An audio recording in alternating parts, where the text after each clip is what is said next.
It's gotten to the point that you can really bet on any sport you want. These days, when college students talk about sports, there's a chance they have money on the line. This would be one of the most go-to apps for pretty much our age. This group of friends uses a daily fantasy sports app called Prize Picks, which is legal in North Carolina.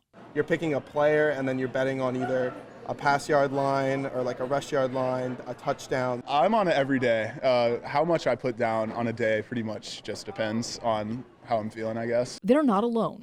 Researchers at East Carolina University are conducting a study of gambling behavior among undergraduates in the UNC system. They say preliminary numbers show 10% of the students who responded to their survey gamble on sports, but they expect that number could rise as more types of sports betting become legal. It makes the games more entertaining. If it's a blowout, there's still one of your bets still could be like in potential of hitting. You feel involved in the game because if the team you're rooting for does well, you have a chance to make money out of it. Of course, a chance to make money through any type of gaming also means a chance to lose it. How much have you lost? Super Bowl 57, 500 on the Eagles. A lot of people lose a lot of money. It's pretty rare to make a lot of money on it. That's why these students say it's so important to quit before they lose more than they can afford.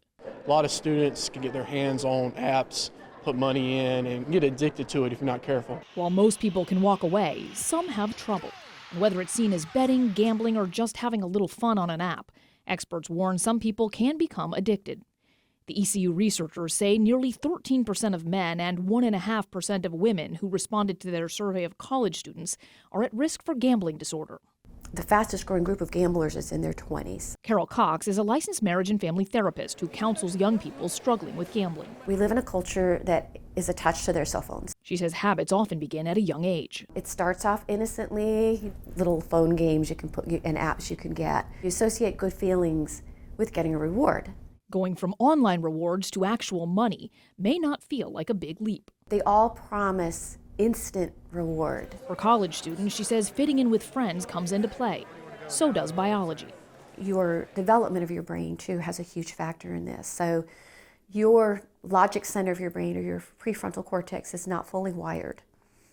So that part of our brain is responsible for helping us make good decisions, delaying gratification, understanding that there's consequences. And because students constantly use cell phones or computers, a compulsion to gamble can be hard to ignore and easy to hide for a while. You're not paying your tuition. You're spending so much time on the activity that you're cutting classes, your grades are slipping, so someone else notices. That's usually when we see people wanting to get help. Therapists encourage parents to keep an eye on any concerning behavior or financial issues, and students to look out for each other. Do you know kids who do it too much? Yes, I do.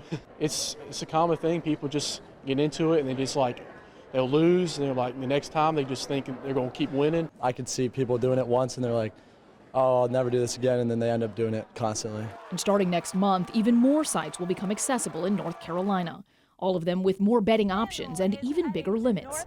Experts say they hope to educate students about warning signs and help available, giving them an advantage over addiction. Maggie Newland, CBS 17 News.